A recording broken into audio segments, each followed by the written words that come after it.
though this is the fourth Republican debate, it's a little odd to say, but the race feels very much in flux. It does not feel at all settled at this stage of the game.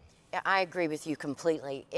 It's a very fluid situation, and you have a lot of rivers running through it. Yeah.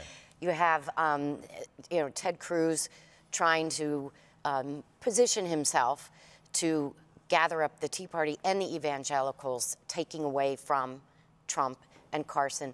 And then the establishment side, or the experienced politician side, is a total mess.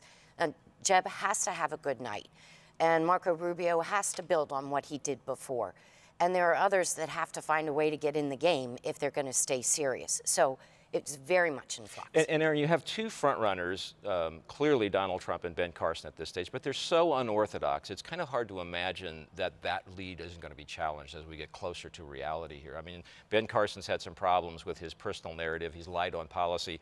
And Donald Trump has huge negative ratings among Americans in general, even among Republicans in particular. Can that be sustained? That's the question, I think. That's right. It's really extraordinary how long Donald Trump and now Ben Carson have been leading in the polls, and by significant margins. I mean, they're up into the 20s. Ben Carson was at 29 in our most recent poll.